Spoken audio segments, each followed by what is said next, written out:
Hey everybody, and Tony here with a review of Puccini's Turandot, which was shown at the Arena di Verona. The conductor was Israeli Daniel Oren, who is very prolific and has performed in a lot of countries, mostly throughout Europe and the Americas and some parts of Asia.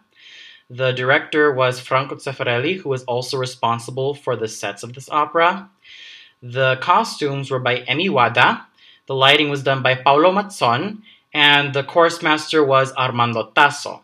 Now, there are a couple of things that make this opera, Turandot, very well known throughout the world of Italian opera. And one of those factors is the very famous tenor aria, the one that goes, Nessun dorma, nessun dorma. Tu pure, o principessa, nella tua fredda stanza, guardi le stelle che tremano d'amore e di speranza. And then it ends with the most powerful and very exciting lines throughout this aria, throughout any tenor aria, the one that goes Vincerò, vincerò.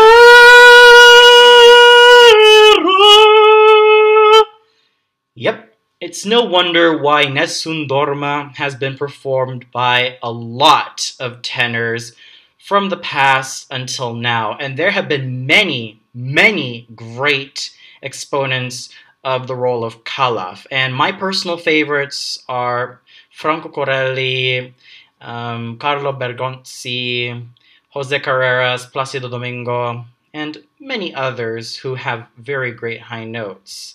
And another thing is, Turandot, just like her many other predecessors, Rachel from La Juive, Ximena from Les Cid, Sieglinde from Die Walküre, also all three Brunhildes from the Ring quadrilogy, Ortrud from Lohengrin, and many other roles of the dramatic soprano repertoire. Oh, and lest I forget about Verdi's Aida, Lady Macbeth, Abigail, and some points Elisabetta and Eboli, and at times even Amneris. So yeah, that's how challenging Turandot really is. The fact that she has to sing a lot of B flats, Bs, and Cs just really shows you how much of a range any soprano who dares sing Turandot needs to have. Not to mention, her acting has to be very convincing, because throughout the whole opera, almost throughout the entirety of the opera,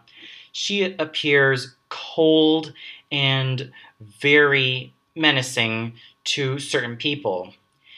But that's not to say that there are definitely things that she has to fight, like the fact that she has to restore her ancestors' honor so that she herself can be avenged, or her ancestor can be avenged from this type of guilt that she feels that men are coming over in her life and just simply using her as an object. So yeah, basically Turandot is an example of those strong female protagonists that everybody wants and everybody roots for in opera. She is totally up there with the likes of Tosca and Minnie. And her polar opposite is Liu. Now, Liu is a lot more lyrical than that of Turandot's more dramatic, powerful singing. Liu is basically an ingenue character. Her many predecessors include Mimi, Butterfly, Manon Lescaut, Lauretta, and Suor Angelica. So basically, Liu is the complete opposite of Turandot. So basically, when it comes to two sopranos and one tenor, this definitely is a very challenging sing for these principals, unless they forget about the role of Timur. it's also a challenging role for him because even though he is sung by a basso, there are moments where he has to sing some Fs and F sharps, especially in the third act. So basically, this opera is not only vocally challenging, but in terms of production, it has to look very beautiful. It has to look very, very authentically Chinese and, well, very colorful, so to say. I mean, what's Turandot without a lot of color? So that's how I feel about this opera. And well, I also have the DVD of a production of Turandot done by the Metropolitan Opera from the 1980s that starred Eva Marton, Placido Domingo, and Leona Mitchell as Turandot, Calaf, and Liu, and I liked it. And we're not going to talk about that, but safe to say that I liked Eva Marton's singing, though at times it can be kind of sharp. Placido Domingo was absolutely great as Calaf, and Leona Mitchell was great as Liu. So with that out of the way, let's get on with what I thought about tonight's performance of Turandot. Now, wow, the production of this opera was just so magnetic. Where the hell can you go wrong with someone like Franco Zeffirelli? This gentleman really knows his stuff about opera. He definitely knows what scenery is needed and what's not. He basically looked through the texts, he looked through the characters, he looked through how people were at this period. He basically did a lot of research and a lot of, well, commitment to what the score said and to how he was able to visualize something like this. And wow, this was absolutely very fantastic, and it was so fitting for an opera like Turandot to be performed at the Arena di Verona, and the costumes, wow, equally as colorful as all of the sets of this production of Turandot. Heck, even one Italian lady said, "Evviva il Franco Zeffirelli," and we all clapped. Everybody really applauded, especially after the end of the opera.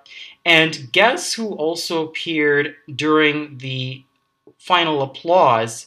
Yep, it was the great Franco Zeffirelli himself, and he definitely deserved that huge round of applause that he so wholeheartedly worked for. I mean, this was a production that I definitely felt was the best so far, but there are 3 others that I'll definitely be catching, and I'm sure that they're going to be as great as this particular production. So overall, the production was just so mind-blowingly awesome, with a lot of colors, you know, with gold, red, blue, all the colors of the rainbow, and with such elegant costumes.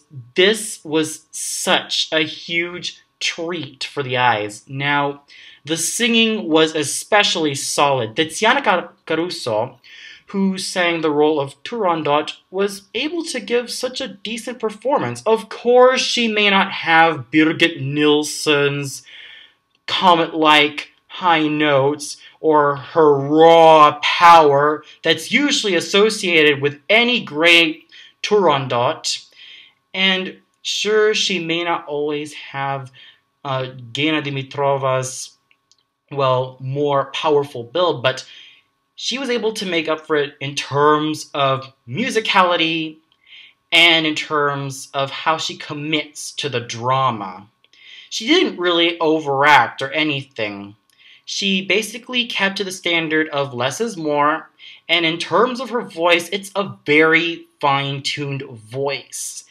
It was basically very, very gorgeous. It may not be the most powerful instrument yet, but with more time, it will build up even more and it'll become just as powerful, just as steely. For now, it just needs a lot more time to build up, but even then, she had such great musicality, and such great stamina in terms of this role without overdoing it, without over dramatizing it. She was definitely very solid as Turandot. Now, Marco Berti, who was a tenor who performed in a lot of Italian opera houses and some opera houses in America and other parts of Europe, was very solid as Calaf.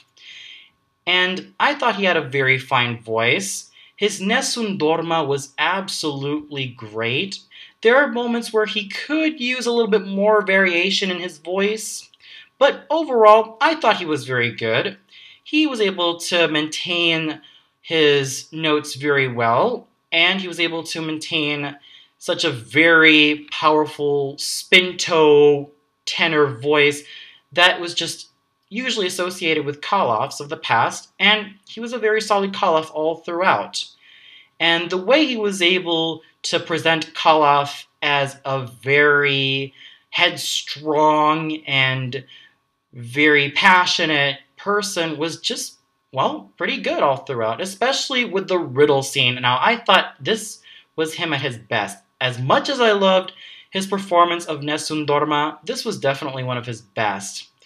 Now, Rachele Stanishi, who sang the role of Liu, was also another solid performer. Now, there were times that she sang with a little bit of a vibrato, but she got better on later out throughout the opera. And her Signore Ascolta, she did have a little bit of a shaky start, but she got better as the aria went on, and she was able to end it with such a pianissimo B flat that was just so heavenly. And her flair for drama was very solid. So even though there are moments in which her voice has a lot of fine-tuning to do, it's those pianissimos that are so heavenly. Not to mention, she was able to play Liu's desperation pretty well, I might add. In the role of Timur, we have Giorgio Giuseppini, who has a very, very round and solid voice, and he sounded pretty old, which is very appropriate for someone like Timur. In the role of the Emperor Altuum, we have tenor Antonello Ceron, who, even though doesn't really have a lot to do on stage, manages to have a very solid and fine voice. And the three masks, who were Ping, Pong, and Pang, sung by Vincenzo Taormina, Francesco Pittari, and Saverio Fiore, all had great comic timing, very solid voices, and they sang together in such harmony that was just so exciting seeing these three wonderful Italian singers get together and just simply do their thing.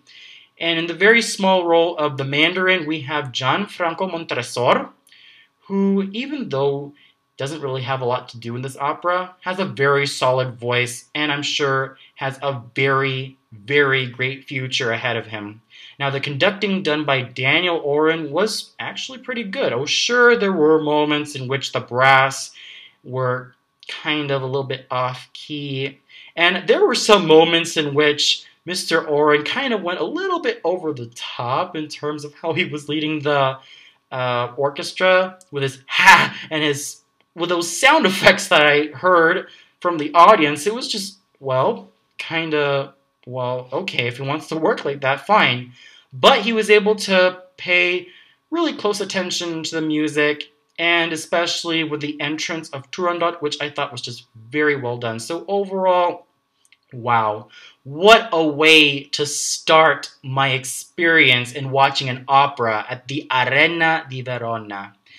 This is definitely a very great evening for opera with very solid singers, great conducting by Maestro Daniel Oren, great singing also from the chorus, and wonderful orchestra playing.